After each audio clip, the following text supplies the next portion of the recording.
Glória a Deus.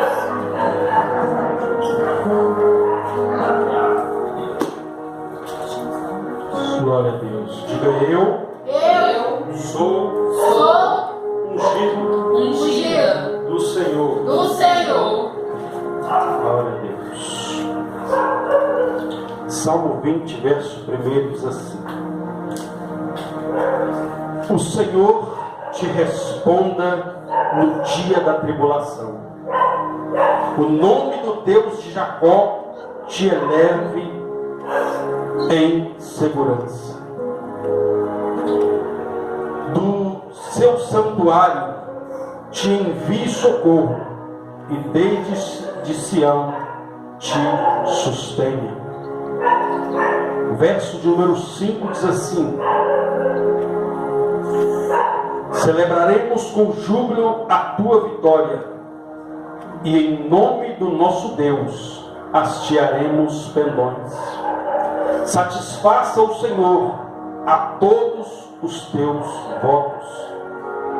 Agora sei que o Senhor salva o seu ungido, e lhe responderá do seu santo céu, com a vitoriosa força de sua destra.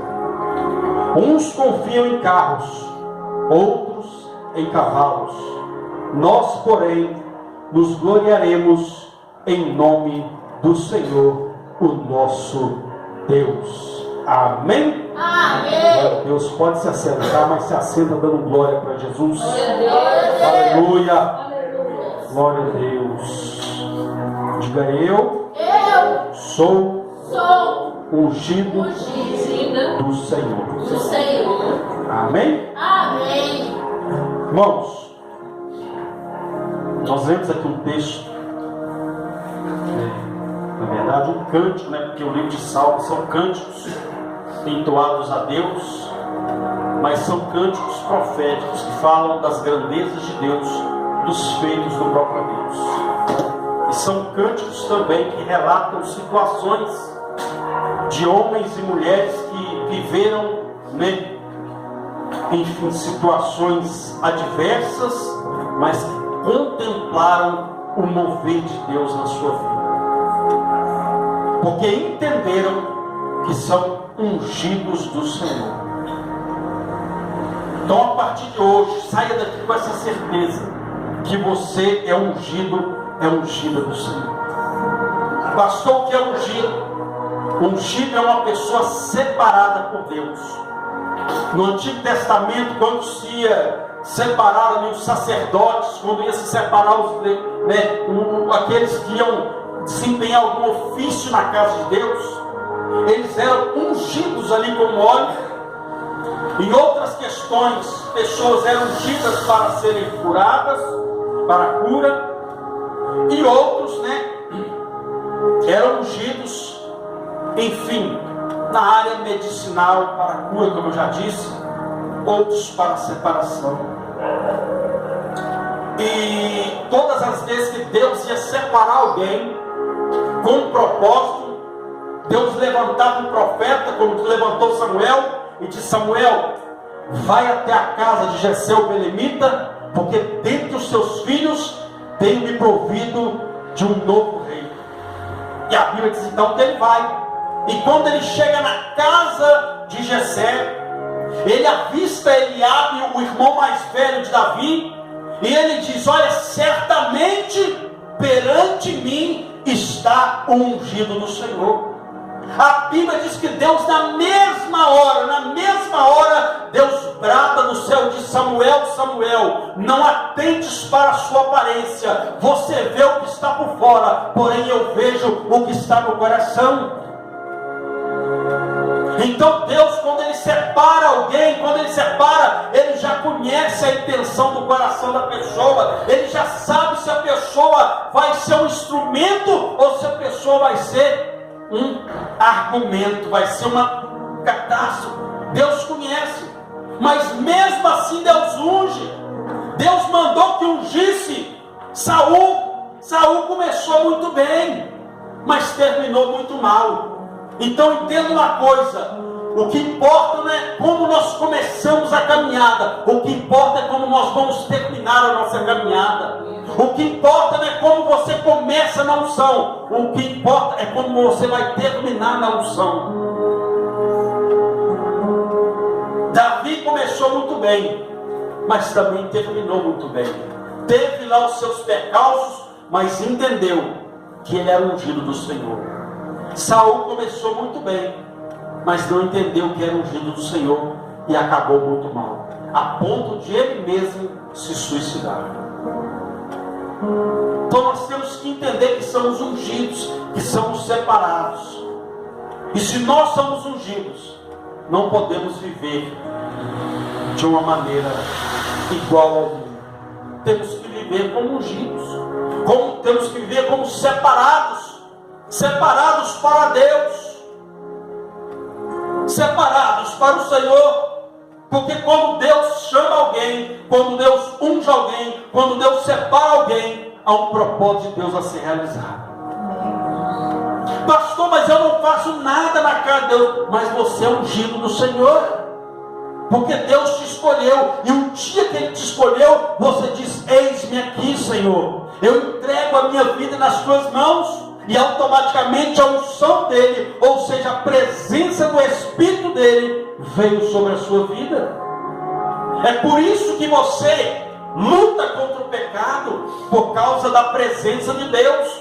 Porque um homem ou uma mulher sem a presença de Deus, ao invés dele lutar contra o pecado, ele abraça o pecado. O ungido de Deus, ele vive lutando contra o pecado.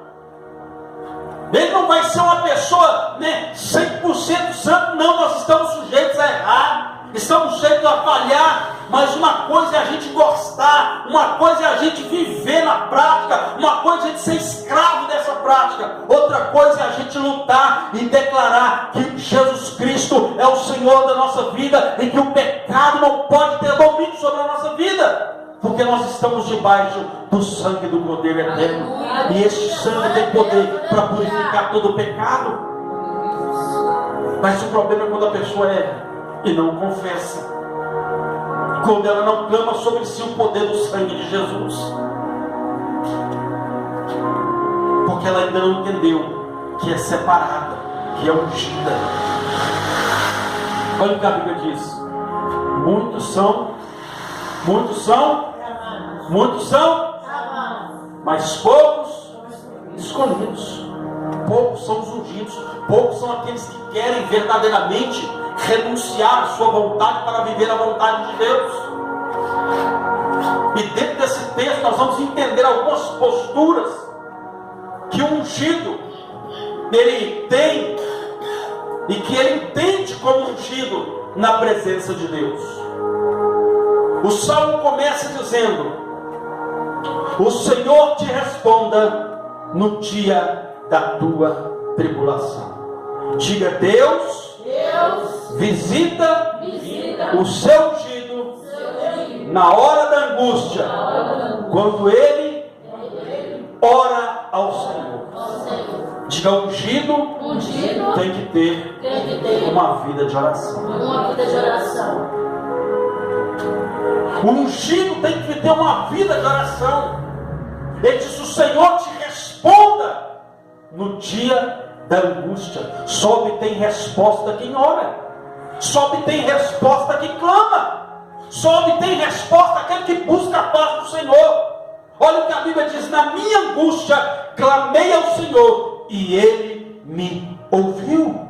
Olha o que o próprio Deus disse: invoca-me no dia da tua angústia e eu te livrarei, e tu me glorificarás. O ungido ele glorifica o nome do Senhor, porque ele sabe que Deus ouve a sua oração, que quando ele está passando no chamado vale da sombra da morte, ele sabe que o Senhor é o seu pastor, e livramento não falta, proteção não falta, cuidado não falta, porque Deus, ele guarda o seu ungido quando ouve a sua oração. É por isso que a Bíblia diz: o próprio Deus diz, eu escolhi este lugar. Deus, esse lugar aqui não foi escolhido de Deus. Deus apenas colocou o desejo no coração da irmã. o sonho no coração da irmã. Mas quem escolheu esse lugar foi Deus. E ele disse: eu escolhi esse lugar e eu santifiquei esse lugar. Ele santificou, ou seja, ele separou, ele ungiu esse lugar. E ele disse: os meus olhos estarão atentos a esse lugar. Ou seja, Deus está te vendo aqui nessa noite. Vou repetir: Deus está com os olhos fitos em você nessa noite. Mas ele disse: eu escolhi este lugar, santifiquei este lugar, e os meus olhos estão atentos a este lugar, e os meus ouvidos atentos à oração que se fizer neste lugar. É por isso que Jesus, quando entrou no templo, ele mandou embora os cambistas, viu que eles estavam fazendo comércio ali na casa de Deus, porque havia um lugar separado, meu irmão, naquela época. Muitas pessoas não entendem. Naquela época as pessoas tinham um lugar separado para vender os animais que eram levados para o sacrifício. Por que eles vendiam? Porque muitas pessoas vinham de longe e no trajeto o animal poderia morrer. Então Deus não aceita sacrifício de animal morto. Então muitos vendiam, então as pessoas vinham e compravam ali. Só que a história diz que eles fizeram no local errado, estavam usufruindo, ou seja, estavam usurpando, estavam extorquindo o povo. É por isso que Jesus disse: olha, vocês estão fazendo da casa do meu pai um covil de ladrões. E ladrão, o que ele faz? Ele rouba. Então eles estavam roubando do povo. Só porque o povo vinha de longe, já que está vindo de longe, então tem dinheiro. Já viu que é assim? Principalmente nas estradas. Fulano está de viagem, tem dinheiro. No ano que eu pude fazer uma viagem com a minha esposa, nós fomos eu e as crianças, chegamos num local, um salgado que aqui custa, um pacotinho de salgadinho lá, que aqui custa 7, custava, né? 7 e pouco, lá estava 17, eu quero só um 23, não, né? Ou que, aproveitando a fragilidade, aproveitando a circunstância. Então Jesus disse: olha, vocês estão fazendo a casa do meu pai um covil de ladrões. E a casa de meu pai será chamada casa de oração. Oração. Então temos que orar, temos que buscar. Se somos ungidos, se somos separados, se entendemos isso, temos que clamar ao Senhor, porque Ele é um Deus vivo e é um Deus que ouve. Olha o que Ele diz: as minhas mãos, os meus ouvidos, eles não estão agravados para que não possam ouvir. Ele ouve a sua oração. Então, como ungido, entenda isso. Diga: Deus, Ele ouve e responde a minha oração. Por isso, eu tenho que orar. Tem que haver oração. É o que eu costumo dizer.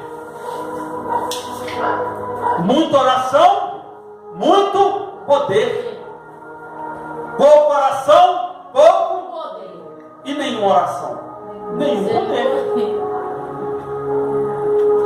Um crente que não ora é um crente vazio. Então tem que orar, meu irmão. Nem que seja com lágrima, porque até a sua lágrima Deus entende. Porque tem momento, tem dias que no dia da tribulação, tem hora que a gente só tem lágrima. É como Ana, ela orou tanto, que tinha um momento que ela só tinha lágrima para derramar. E ela disse para o profeta, ela disse para o sacerdote: eu estou derramando a minha alma perante o Senhor.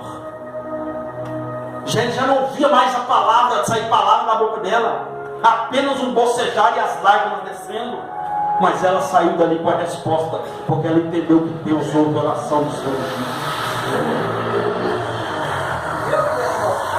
Segundo, olha o que ele diz: do seu santuário, ou seja, do céu, te envie socorro, e desde Sião te sustenha, ou te sustente. Olha o que o Salmo 41 diz: olha, eu te sustento com a destra da minha justiça. Quando você entende que você é ungido, que você é separado por Deus, você é sustentado pelo próprio Deus.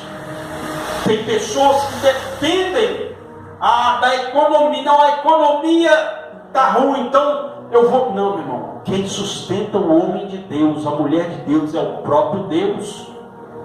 É Deus que nos sustenta de pé, mesmo em tantas provações, meu irmão. O que sustenta, entenda uma coisa, o que sustenta uma casa é o alicerce. Se tirar esses pilares, isso aqui, a casa vai abaixo. Então Deus está dizendo: eu sou o seu sustento, eu sou o seu alicerce. Se você estiver sobre mim, se você estiver alicerçado em mim, você não vai tombar. Olha o que Jesus disse. Ele falou de duas casas. Duas casas. E ele falou assim: olha, uma casa foi construída sobre a areia. Veio tempestade, veio vendaval, veio chuva, veio onda, e deram contra aquela casa e ela caiu. Mas uma outra casa foi construída sobre a rocha, sobre algo firme, sobre algo firme, do alicerce, algo firme. Veio a tempestade, da mesma forma que aconteceu com a outra. Veio o vendaval, veio os ventos, e aquela casa permaneceu de pé, porque estava alicerçada na rocha, estava sobre a pedra, que é Jesus Cristo. Enquanto a minha e a sua vida estiver nas mãos do Senhor Jesus, enquanto nós entendemos que Deus é quem nos sustenta, nada vai te derrubar, ninguém vai te derrubar, porque a boa mão de Deus estará te sustentando. Só quem crê glorifique e exalte esse Deus que é todo poderoso. É Deus quem sustenta. É Deus quem sustenta. A gente fica preocupado: não, calma, Deus vai te sustentar. Mas seja separado, seja ungido, viva como ungido.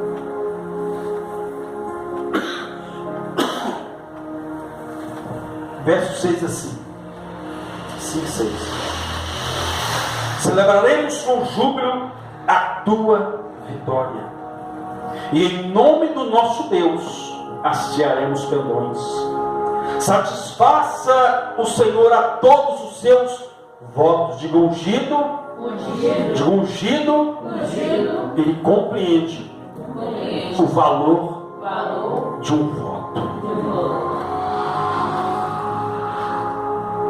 Voto é para ser fiel. Voto quebrado é voto de tolo. A Bíblia fala claramente: quando entrares na casa do Senhor teu Deus, que sejam poucas as suas palavras, e lembre-se que você está na terra e Deus está no céu. Se fizeres algum voto, não demores a cumpri-lo. Mas ele diz: se não for pagar, é melhor que não vote, porque isso é voto de tudo. Então todo voto quebrado é voto de todo. Então o ungido, ele entende: se eu votei, eu vou até o final. Quando nós nos casamos, nós fazemos um voto ali diante do juiz, né? E Deus também vendo a cena, nós fazemos ali um voto um para o outro. Na doença, na tristeza, na saúde, na fartura, no cabelo grande, careca, né? Com tudo em cima, tudo descendo, e por aí vai. A gente vai fazendo voto. É voto, a gente faz. E finaliza o voto até que a morte separe. Então a vida com Cristo não é diferente. E o casamento também não pode ser diferente. Chupou a manga, vai chupar o caroço também. Vai até o final. Olha que é coisa interessante quando a gente fala esse negócio de chupar a manga e tem que chupar o caroço. Depois você chupa o caroço, alguns jogam fora. Só que geralmente a gente planta e nasce um pé de manga. E assim também é. Chupou, como diz, né? Chupou a manga, chupa o caroço também. Porque Deus quer frutificar na família. Deus quer aumentar a família. Então ele diz: olha, que o Senhor satisfaça todos os seus votos. Ou seja, Deus tem prazer em cumprir voto. Deus tem prazer em abençoar aquele que faz um voto. Ele diz: nós celebraremos a tua vitória. E o ungido, diga, o ungido se alegra com a vitória, porque sabe que Deus não é surdo e atende, diga, estende a sua mão para livrá-lo. Aí continua dizendo que o Senhor satisfaz todos os seus votos. Agora sei que o Senhor salva o seu ungido e lhe responderá do seu santo céu com vitoriosa força de sua destra. Olha o que Isaías diz: que as mãos do Senhor não estão encolhidas para que não possa salvar, e nem os seus ouvidos agravados para que não possa ouvir. Então ele está deixando bem claro que nós, o ungido, ele entende que nós glorificamos a Deus, porque sabemos que a nossa vitória já é garantida no nome de Jesus, porque sobre a mim e sobre a sua vida já foi liberada uma palavra de vitória. Glória a Deus, aleluia. Sobre a minha, sobre a sua vida foi liberada uma palavra de vitória, meu irmão. É aquilo que eu disse: não importa como começa, o importante é como vai terminar. A Bíblia diz que Jesus entra com os discípulos no barco, e a Bíblia diz então que veio uma tempestade, mas antes deles entrarem no barco, antes da tempestade, estava tudo numa boa. Estavam em terra firme, milagres acontecendo, Jesus fazendo milagre, todos eles exaltando e glorificando o nome de Deus. Mas a Bíblia diz que quando entraram no barco, que levantou a tempestade, Jesus está lá dormindo, tirando uma sonequinha no travesseiro. Aí começa a desesperar: nós vamos morrer, nós vamos morrer, e nós vamos morrer, nós vamos morrer. E tinha gente ali que já mexia com o mar, já era acostumado com a pesca, já era acostumado com o mar. E o medo fez eles se esquecerem que sabiam nadar. E começaram: nós vamos morrer, nós vamos morrer. De repente alguém olha para o lado, está lá Jesus dormindo. Porque ele entende que Deus sustenta o barco da nossa vida. Entenda uma coisa: Deus sustenta o barco da sua vida. Deus socorre o ungido e dá vitória, porque a palavra de vitória já foi liberada. Eles começaram a dizer: nós vamos morrer. E diz: Jesus, o Senhor não te importa que venhamos morrer, perecer? Aí Jesus olha para eles, olha para o vento, olha para a tempestade. Jesus falando com o vento. Quando ele fala, até o vento tem que obedecer. Quando ele fala, até o inferno tem que bater em retirada, porque esse nome é poderoso. A Bíblia diz que Jesus então repreende o vento, acalma a tempestade, e a Bíblia diz então que fez grande bonança. Jesus olha para eles e diz: cadê a fé de vocês? Cadê a fé? Cadê o ungido que tem fé? Eu separei vocês, eu escolhi vocês. Cadê a fé de vocês? Dizer que é ungido quando está tudo bem é muito fácil. Quero ver na hora que a tempestade levantar, aí que nós mostramos que nós somos ungidos ou não. Aí a Bíblia fala: Jesus, Jesus, vamos morrer. E Jesus acalma a tempestade. Mas o ungido sabe que a palavra de vitória já foi liberada sobre a vida dele. Antes deles entrarem no barco, entenda isso. Antes deles entrarem no barco, Jesus liberou uma palavra de vitória e disse: olha, passemos para o outro lado. Levantou a tempestade, e daí? Você vai chegar lá. Ah, mas a situação está difícil. Você vai vencer essa situação. Ah, mas está tudo fora do lugar. Deus vai consertar tudo. Mas entenda, haja como ungido. Entenda que Deus já liberou uma palavra de vitória sobre mim, sobre a sua vida. Não importa, vento, tempestade, tribulação, nós vamos chegar lá, porque Deus já liberou uma palavra de vitória sobre a mim, sobre a sua vida. Se você crê e toma posse dessa palavra, então aplaude e glorifique esse Deus poderoso. Aleluia. Dá glória para Jesus aí. Aleluia. Glória a Deus. Aleluia. Verso número 7 diz assim: uns confiam em carros, outros em cavalos. Nós, porém, nos gloriaremos em nome do Senhor, o nosso Deus. Eles se curvam e caem, nós, porém, nos levantaremos e nos mantemos de pé. Digo ungido, mesmo em meio à tribulação, ele permanece de pé, porque confia no Senhor. Bem-aventurados os que confiam no Senhor. Os que confiam no Senhor são como os montes de Sião, que não se abalam. Não se abalam. Não se abalam. Vem tempestade, não se abalam. Vem tribulação, não se abalam. Aparece uma situação adversa, não se abalam, mas permanecem para sempre. Assim são os que confiam no Senhor. O ungido, ele confia no Senhor. O ungido, ele deposita a sua confiança em Deus.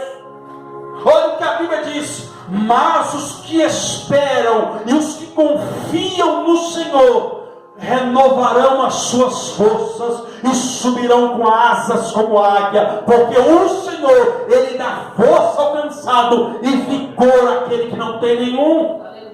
Eles correm e não se cansam, caminham e não se fatigam, porque assim são os que confiam no Senhor. Então entenda uma coisa: aprenda a confiar em Deus. Aprenda a confiar em Deus, mesmo em meio à situação adversa. Confiança em Deus. A Bíblia diz que cercaram a cidade de Samaria. Um grande exército cercou a cidade de Samaria. A Bíblia diz que o profeta